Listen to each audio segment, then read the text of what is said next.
नमस्कार, मैं हूं संजय शर्मा। आप देख रहे हैं 4 PM न्यूज नेटवर्क।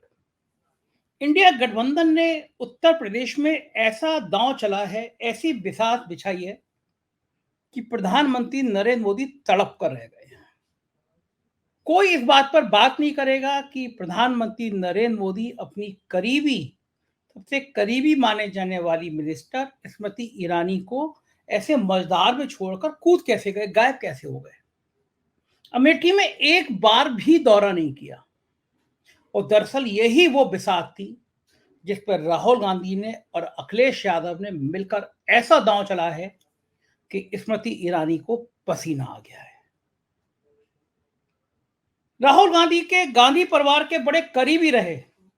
एक समय तक सोनिया गांधी का सबसे ज्यादा करीबी और सबसे सारा काम संभालने वाले किशोरी लाल शर्मा ने अमेठी में स्मृति ईरानी की हालत पत्नी कर दी। और दुख की बात तो ये कि स्मृति ईरानी जिन मोदी जी पे सबसे ज्यादा भरोसा करती थी, सबसे ज्यादा यकीन करती थी, वो मोदी उनको बचाने नहीं आए। आपको याद होगा, एक बार गुजरात दंगों के समय स्मृति ईरानी ने मोदी जी को बहुत बुरा भला कहा था। क्या क्या नहीं कह दिया था, उन शब्दों को मैं दोहरा भी नहीं सकता। लेकिन बाद में फिर वो भक्ति काल में आ गई, मोदी जी के करीबी मंत्री बन गई। मोदी जी आते, तय था, अमित शाह जैसे है वैसे मोदी भी आते। लेकिन जब मोदी जी को इंटेलिजेंस ने रिपोर्ट सौंपी और जिसमें कहा गया कि स्मृति ईरानी चुनाव हार सकती हैं, इस खबर ने मोदी जी के पसीने छुड़ा दिए। तब मोदी जी को लगा कि अगर मैं गया, अमेठी में गया और उसके बावजूद किशोरी लाल शर्मा चुनाव जीत गए, तो कांग्रेस कहेगी कि हमने तो अपने एक छोटे कार्यकर्ता जो परिवार का काम देखते थे, मोदी जी के जाने के बावजूद, मोदी जी की कोशिशों के बावजूद, हमने उस छोटे से व्यक्ति से, किशोरी लाल शर्मा से, स्मृति ईरानी को हरवा दिया। आज राहुल गांधी और अखिलेश यादव ने मजे भी लिए। तो क्या वास्तव में मोदी डर के मारे अमेठी नहीं गए? रायबरेली में सोनिया गांधी ने जो भावुक स्पीच दी, उससे अमेठी में भी एक नई जान पड़ गई। बात इसका नहीं है कि किशोरी लाल शर्मा या कांग्रेस का कोई नेता स्मृति ईरानी को हरा दे, कोई और हरा देता तो सही थी, राहुल गांधी हरा देते तो कोई मुद्दा नहीं था कि चलो लड़े हारे। लेकिन बड़ा सवाल यह कि अगर किशोरी लाल शर्मा ने हरा दिया तो स्मृति ईरानी और पूरी भारतीय जनता पार्टी कहीं की नहीं रहेगी। क्या है इसके राजनीतिक संकेत?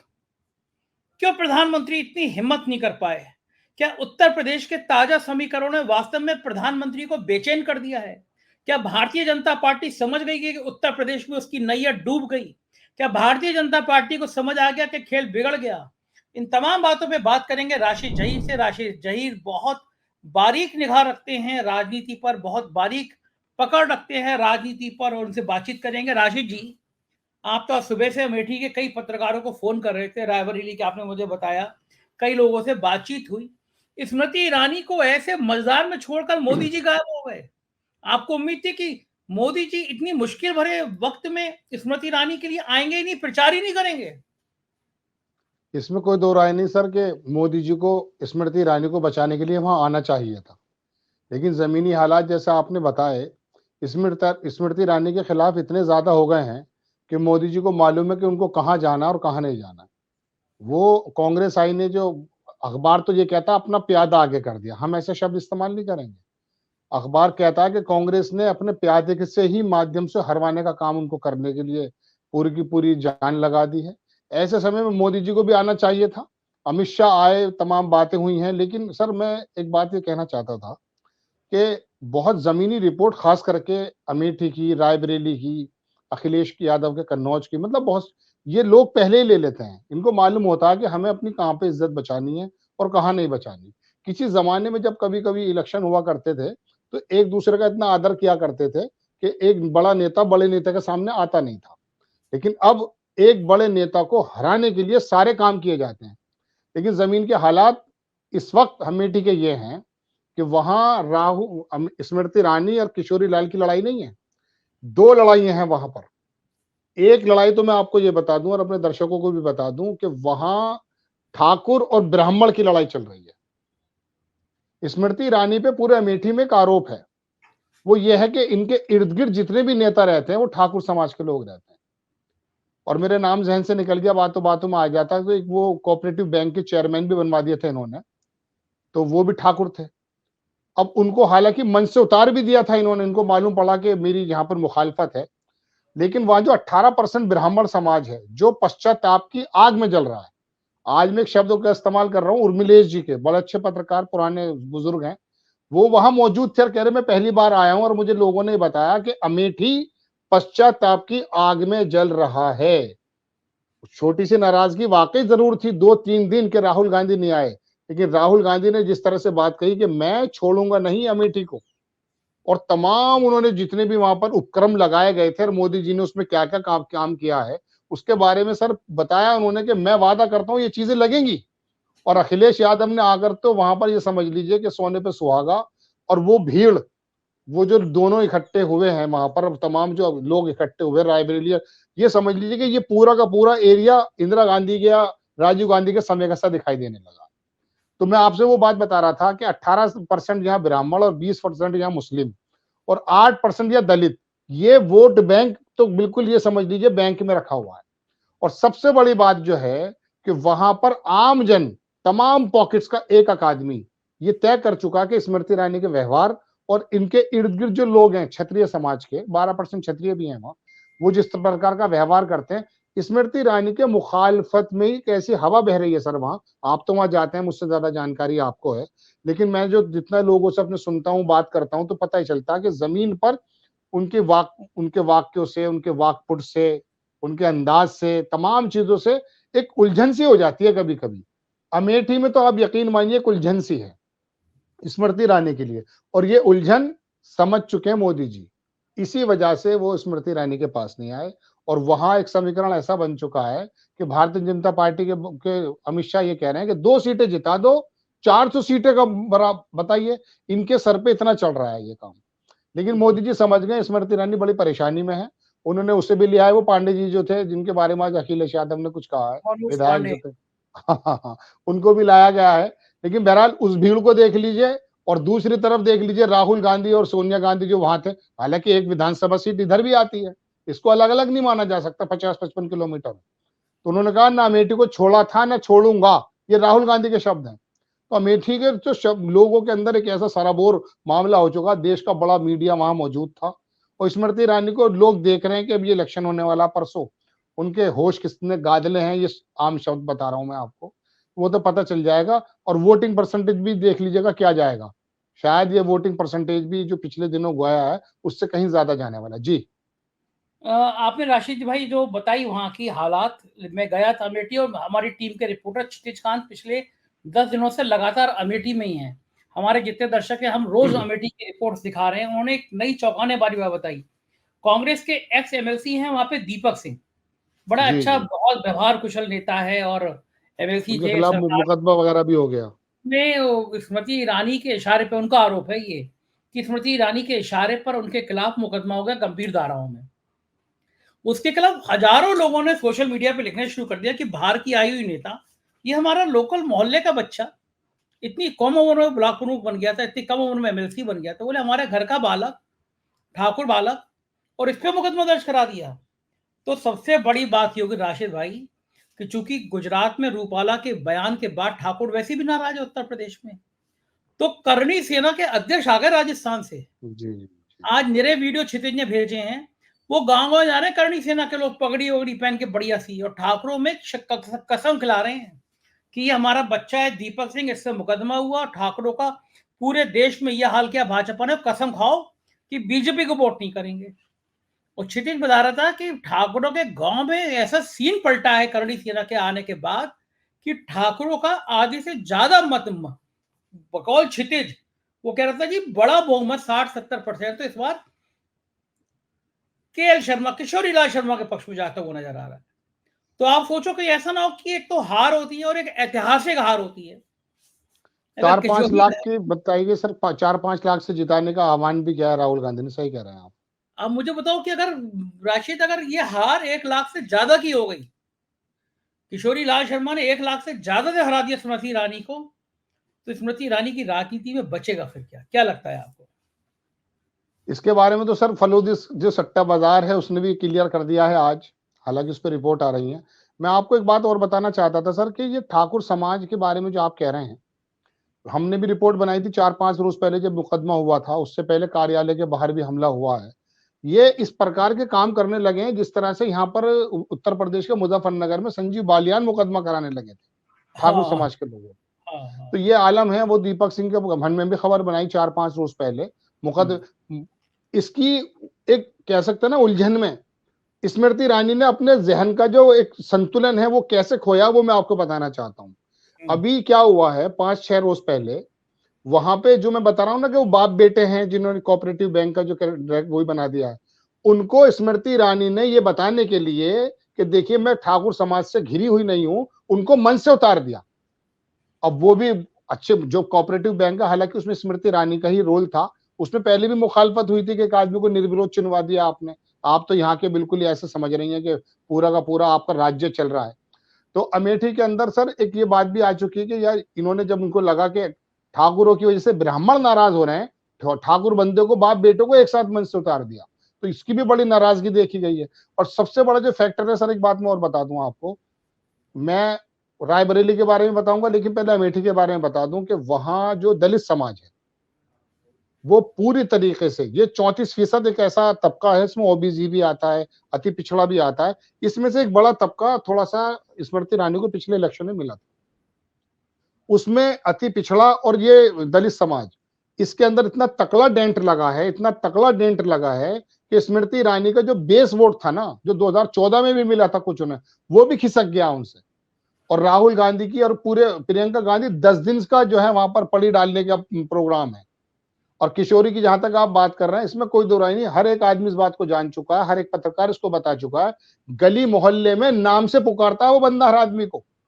वो छोटे छोटे सभाएं कर रहे हैं, भीड़ में कोई बंदा तो वो आवाज दे के बुला रहा है, अरे सुनील यहाँ हो, इस तरह का तो जान पहचान है। और दूसरी बात सर, अमेठी के अंदर जितने भी कोई भी इश्यूज होते हैं तो उसमें वहां पर जो है राहुल गांधी तो मौजूद नहीं रहते 24 घंटे, लेकिन किशोरी जो लुधियाना का व्यक्ति था सन 80 से जो वहां आकर बसा, वो हटा ही नहीं है। यकीन मानिए हर एक आदमी बताएगा, इसको तो गोदी मीडिया भी बता रहा है कि किशोरी लाल शर्मा को तो अपने नाम, क्योंकि राहुल गांधी से मिलना हो, एम्स के अंदर दाखिला हो, दिल्ली में कोई मामला हो, कोई भी मामला हो, किशोरी लाल शर्मा उसको फौरन हल करते हैं।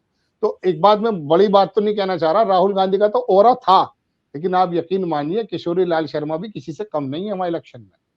और देख लीजिएगा जमीन पर, हाँ ये तो गजब ही हो गया। जी बिल्कुल। लेकिन एक बात बताइए, जो आज रायबरेली में सोनिया गांधी ने बड़ी भावुक अपील करी कि मैं राहुल को आपको सौंप रही हूँ, इस अपील का कितना असर हुआ होगा?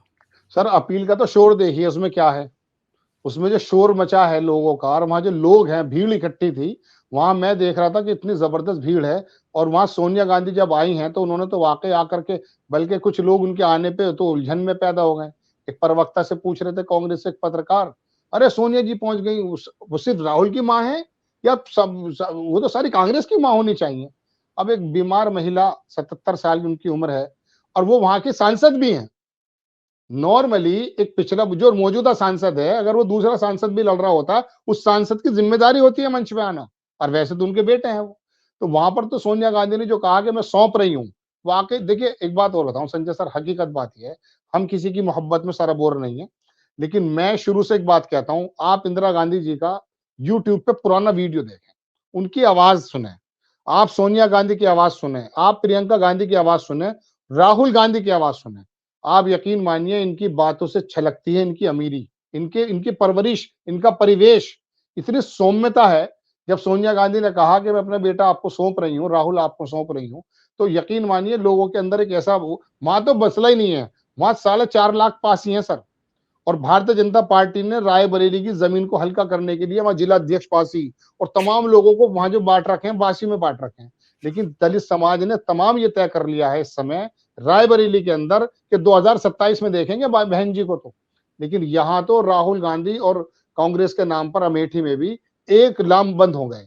आप यकीन मानिएगा यहाँ जो दलित समाज का जो वोट है ना, रायबरेली के अंदर भी जो एक मजबूत वोट माना जा रहा था पिछले दिनों, उसमें थोड़ा सा वोट उनको मिला भी था, लेकिन वो तमाम का तमाम वोट अमेठी में भी और रायबरेली में कांग्रेस पे ऊपर शिफ्ट होने वाला है। और राहुल गांधी ने तो कह दिया है, वहां तमाम उपक्रम गिराए उन्होंने, जो मोदी जी वहां पर उपक्रम बाहर भेज चुके हैं, किसी भी वजह से भेजे हो, तो उन्होंने कहा मैं लाऊंगा यहाँ पर ये पार्क, सारी बातें उन्होंने कही है। तो इन दोनों सीटों पे तो हालात बदल गए, यहाँ के 6-7 सीटों पे हालात बदल रहे हैं सर।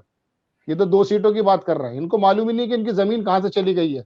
जब ये निकल कर आएंगे ना सर रिजल्ट, देखिए एक जो बात है, उस वोट को कोई नहीं गिनता है। फिलोटर वोट जो होता है ना, वो ऐसे ऐसे पॉकेट से निकल कर आता है। एंटी इनकम्बेंसी का वोट ऐसे ऐसे पॉकेट से निकल कर आता है, आदमी अंदाजा नहीं लगा पाता कि ये वोट तो हमने चलो गिन लिया, लेकिन 15, 20, 30, 35, 40% वोट ऐसा आ जाता है वो अलग अलग लोगों से। और कांग्रेस में तो जान पड़ गई है इस समय, और इस समय तो तमाम देश के अंदर बड़े बड़े पत्रकार जो हालात बता रहे हैं इंडिया गठबंधन के, वो बात दी है जी।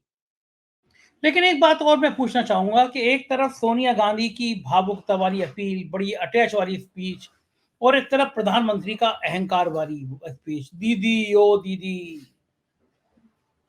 कांग्रेस की विधवा, ये सब जो अहंकार वाली भाषा थी, जनता में इसके संदेश क्या जाते हैं, और ये जो इमोशनल अपील थी, इसका क्या मैसेज, इन दोनों मैसेजों में क्या अंतर है?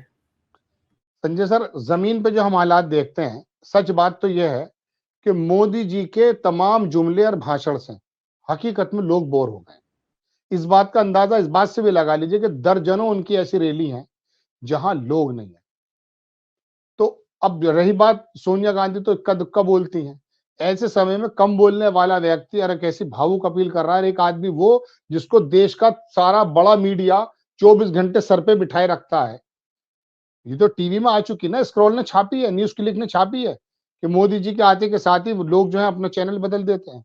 तो वो 10 साल से बोल रहे हैं। सोनिया गांधी की अपील तो, इसमें कोई दो राय थोड़ी ना कि अपील करेगी, लोगों के सामने बताएगी कि वो अपने बेटे के लिए, और उनके अंदर एक भाव भी आया है। वो तो इसके बारे में तो आप इतना पता कीजिए कि कितने वोटों से अब कांग्रेस के कैंडिडेट जीतने वाले हैं।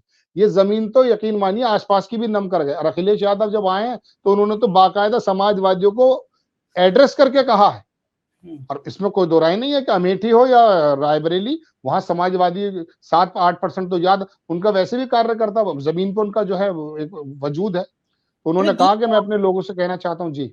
नहीं, आप पूरी लाइन करिए, क्या कहा उन्होंने? नहीं, मैं तो कह रहा हूँ अखिलेश यादव ने बाकायदा कहा कि कांग्रेस के कार्यकर्ता तो कर रहे हैं मेहनत, लेकिन मैं अपने समाजवादी कार्यकर्ताओं से कहना चाहता हूं कि जिताना है। और फिर उन्होंने जो कटाक्ष किए हैं तमाम उनके लोकल के विधायकों पर और लोगों, तो सब कुछ सबने देखा ही है। प्रधानमंत्री जी बोलते रहे 10 बरस, और सोनिया गांधी जब बोलती हैं तो मनमोहन सिंह के बारे में कहते हैं ना, तो मनमोहन सिंह जब बोलते तो दुनिया सुनती थी। सच मानिए ये गांधी परिवार भी सर बिल्कुल ऐसा ही है। ये छिचोरी बातों में आता नहीं है। इनके, मैंने कहा ना, सौम्यता शब्दों से निकलती है। और वैसे तो प्रियंका गांधी काफी मुखर हैं, सोनिया गांधी आई और माहौल को बदल कर रख दिया। और यही वजह है कि वो उत्तर प्रदेश में हमीरपुर और 3 जगह पर हैं आसपास, लेकिन वो आए नहीं है। जिस तरह से कभी आपको याद होगा लखीमपुर खीरी में 120 किलोमीटर दूर थे प्रधानमंत्री जी, इतनी तकलीफ उन्होंने नहीं की आके वहां पे पता कर लें कि किसानों को किसने कुचल कर मार दिया है। प्रधानमंत्री तो सुरक्षा में थे, पंजाब थोड़ी ना है वो पंजाब के बारे में कह रहे थे, आ जाते लखीमपुर खीरी। लेकिन एक नेता को छोड़ के भारतीय जनता पार्टी का कोई नेता नहीं पहुंचा, तो ऐसे यहाँ नहीं पहुंचे वो, अच्छा, स्मृति ईरानी खड़ी रह गई जी। मजेदार खेल यहाँ पे भी हो गया, योगी बनाम मोदी की लड़ाई वाला। रायबरेली की विधायक हैं अदिति सिंह, बाहुबली नेता अखिलेश से उनकी बेटी हैं, दिनेश प्रताप सिंह से उनकी 36 का आंकड़ा है। कितना भी मतभेद हो, लेकिन बीजेपी की जब विधायक हो, पार्टी लड़ रहा है तो चुनाव लड़ाने जाना चाहिए। योगी जी की बड़े करीबी हैं वो। लेकिन अदिति सिंह गई नहीं, रायबरेली की विधायक और रायबरेली के प्रत्याशी में नहीं गई। और बड़ा इस तरह का एक ट्वीट कर दिया कि उसूलों पे आंच आ जाए तो टकराना जरूरी है, इस तरह का भाव वाला एक उन्होंने वो कर दिया। तो क्या सब लोग कह रहे हैं सोशल मीडिया पर, अगर योगी आदित्यनाथ आंखें टरे कह देते अदिति से जाकर चुनाव लड़ाओ, तो अदिति चुनाव लड़ाती। तो जो मैसेज आ रहा है कि योगी जी की टीम जो कह रही है कि अगर योगी को बचाना है तो मोदी को हराना, क्या ये भी अदिति सिंह ने भी इसी रणनीति के तहत जाने के काम करने से मना कर दिया? हालांकि रायबरेली में जीतने की बात नहीं थी, लेकिन वोट प्रतिशत तो होता, कुछ तो वोट बढ़ता, हार का अंतर तो कम होता। बिल्कुल सही कह रहे हैं। इस तरह के सर बहुत सारे नेता हैं। अमित शाह ने बात करी फतेहपुर सीकरी वाले नेता से, मौजूदा विधायक से, कि आप वहां जाइए। योगी आदित्यनाथ ने भी लफ्जन कह दिया कि आप जाइए, लेकिन वो आदमी नहीं गया। उसने अपने बेटे को चुनाव लड़वा दिया वहां पर। बात यह है कि सर ये जो रोष है ना, ये बिना किसी नेता के बैकअप किए बिना नहीं आता। उनको मालूम है कि उत्तर प्रदेश की बागडोर किसके हाथ में है। और सच बताऊं, उत्तर प्रदेश का नेता भारतीय जनता पार्टी में योगी आदित्यनाथ है, मोदी जी नहीं है। सही बात है, ये तो प्रूव हो गया इस योगी, बार। हाँ, ये प्रूव हो, और यही वजह है कि यहाँ के अधिकारी हो और यहाँ के ये विधायक हों, इनको मालूम है कि निभानी हमें दरअसल वहां से है। अब आप एक बात देखिए, बात बिल्कुल आउट ऑफ टॉपिक है। अभी राजा भैया को समझाने कौन गया था? एक मुजफ्फरनगर वाले संजीव बालियान और एक वो सोनकर। क्या राजा भैया के पास कोई योगी आदित्यनाथ का एक आदमी नहीं जा सकता था? दोबारा तो मिलने से ही मना कर दिया उन्होंने। योगी आदित्यनाथ राजा भैया से बात करते, राजा भैया मान भी जाते। सब अपना जानते हैं कोई कासिद, आदित्यनाथ अपना के कोई बहुत और योगी आदित्यनाथ के कहने पे राजा भैया 101% मानते हैं, और राजा भैया के लोग 3 सीटों पे अब समाजवादी पार्टी को लड़ा रहे हैं, खुल के चुनाव लड़ा रहे हैं अब तो। बिल्कुल, बिल्कुल। कुछ अब कुछ खुद ऐसे ना होता है। चलिए, खुद फोन नहीं करते, अपना कासिद भेज देते। हाँ, अमित सही शाह बात, जब दुनिया भर से अपने कासिदों को दौड़ा रहे हैं तो अपना ठीक बात। भेज देते। योगी आदित्यनाथ की वजह ही है सर कि आज जो निकल कर आ रहा है ना वो फलोदी बाजार, और ये हालांकि मैं इन बारे में पसंद नहीं करता, क्योंकि नेताओं के बारे में, राजनीति के बारे में अगर सट्टे बाजार की बात मानी जाए तो हमारे ऊपर एकदम प्रश्न चिन्ह लगता है। लेकिन चूंकि देश का गोदी मीडिया सही तस्वीर नहीं रखता है तो कहां जाएगा दर्शक? या तो सोशल मीडिया पे हम जैसे लोगों की बात सुनेगा या फिर सट्टे बाजार पे जाएगा। 41 और 39 का खेल हो गया उत्तर प्रदेश में। 41 सीटें दे रहा है फलोदी बाजार का जो सट्टा बाजार है इंडिया गठबंधन को, और 39 सीटें दे रहा है, क्या कहते हैं जनाब मन राशिद भाई, मैं भारत घमंड जी। नहीं कर रहा, घमंड नहीं कर रहा मैं दर्शकों से विनम्रता से कह रहा हूँ कि मैं घमंड नहीं कर रहा। लेकिन 1.5 महीने पहले मैंने कहा था, इसमें चैनल में मौजूद है यूट्यूब पे, मैंने कहा जो हालात दिख रहे हैं उत्तर प्रदेश में, कहीं ऐसा ना हो कि 5 में चढ़ आते आते आप पूछें कि इंडिया गठबंधन की सीटें ज्यादा आएंगी या एनडीए की। तब मेरी बात पे लोग हंस रहे थे, मुझे कमेंट कर रहे थे कि कहाँ इंडिया गठबंधन। ये वो दौर था जब एबीपी चैनल पे सर्वे चल रहा था जिसमें इंडिया गठबंधन को 2 सीटें दी जा रही थी। तो मैंने उसी दिन शो किया था, मैंने कहा झूठ है ये। आप देखिएगा कि चुनाव में कहीं ऐसा ना हो जब पूछे कि इंडिया गठबंधन को ज्यादा आएगा या एनडीए को। आज वही रुझान सामने आने लगे हैं। बिल्कुल। जिस तरह से भाजपा की धुलाई, अच्छा कुछ मैं कह रहा हूँ, कभी कभी नेचर संकेत देती है, बैठे बिठाए इंडिया गठबंधन को फायदा हो जाता है। जैसे मैं एक उदाहरण बताऊं आपको, सीतापुर में बीजेपी बहुत अच्छी स्थिति में थी, लग रहा था कि बहुत बढ़िया रहेगी, जीत भी सकती है। अचानक मायावती के भतीजे आते हैं साहब, आकाशी वहां पे बयान देते हैं, वो तीखा वाला बयान जिसपे उनकी एफआईआर हुई, और मायावती उनको शाम तक हटा देती है। दलितों में मैसेज आता है, बीजेपी ने डांट दिया और उन्होंने अपने भतीजे को हटा दिया। नतीजा ये हुआ, आज मेरे पास एक सीतापुर से एक आदमी आए तो बता रहे थे कि 80% दलित 24 घंटे में इंडिया गठबंधन को चला गया, वो सीट बैठे बिठाए जीतते हुए इंडिया गठबंधन की। कोई सोच नहीं सकता था। तो कभी कभी कहते हैं ना कि जब बुरा वक्त होता है तो ऊंट पे बैठे आदमी को भी कुत्ता काट लेता है। तो मुझे लग रहा है भारतीय जनता पार्टी का तो ऐसे ही हो रहा है। जब किशोरी लाल शर्मा को उतारा तो ये सुधीर चौधरी और ये अंजना कश्यप, रूप कलियाकत ऐसे बात कर रहे थे किशोरी लाल शर्मा के लिए, अरे वो गांधी परिवार के पीए और गांधी परिवार के नौकरी, भाषा थी वहां ट्विटर पे। लेकिन आज उस गांधी परिवार के समर्पित कार्यकर्ता ने, समर्पित कर्मठ करीबी ने स्मृति ईरानी को पसीना निकाल दिया, ला दिया, धुआं निकाल दिया। भाषा, मैं तो बड़ा शर्मिंदगी भरी होती है, मतलब एक कहना नहीं चाहिए, वो एक शब्द आज बड़ा ट्विटर पे मेरे लोग उसकी व्याख्यान कर रहे हैं अलग अलग। स्मृति ईरानी ने इंटरव्यू देते कहा कि मैं तो लड़कों को वहां पे जो बदमाशी करती मैं पेल देती थी।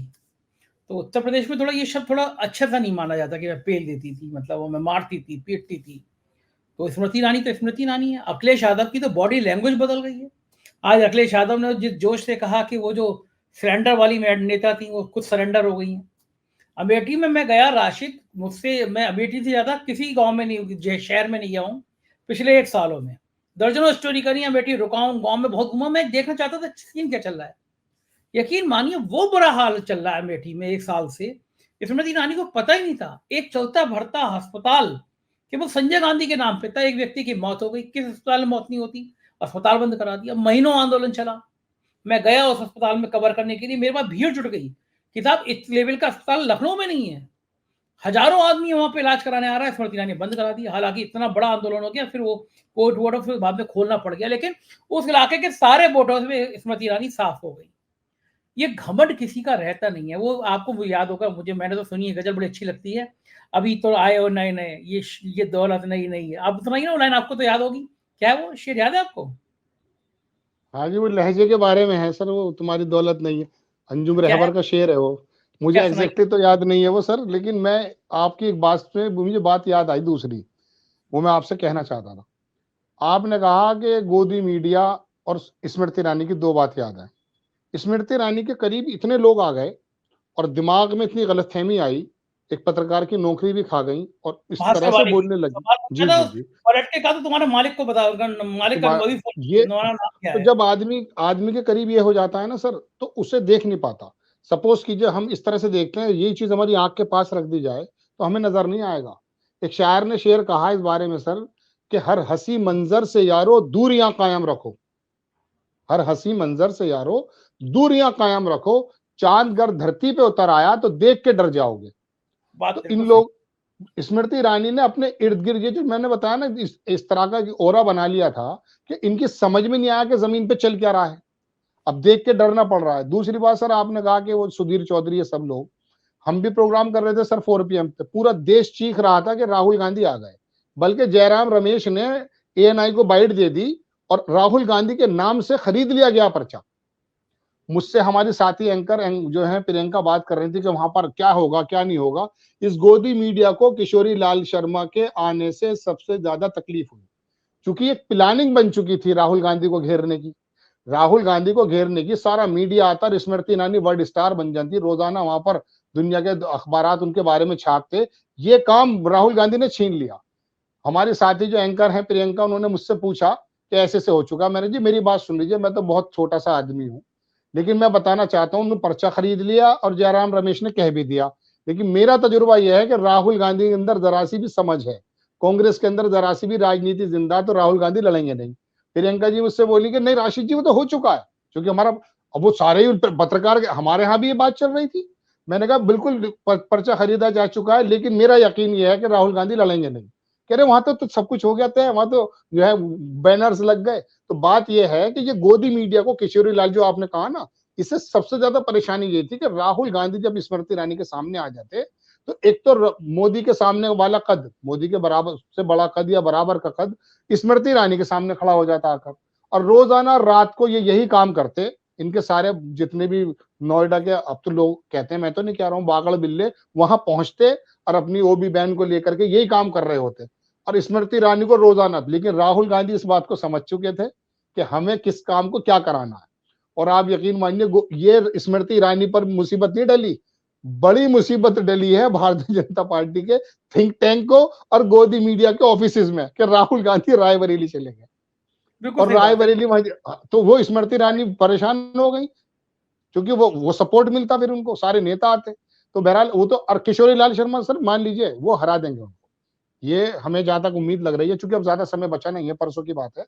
और हम तो जो भी बात मुंह से निकालते हैं, जमीन पर जो चल रहा होता है वो सामने रख देते हैं। जमीन पे यही चल रहा है, सर्व समाज कांग्रेस के पक्ष में है इस समय।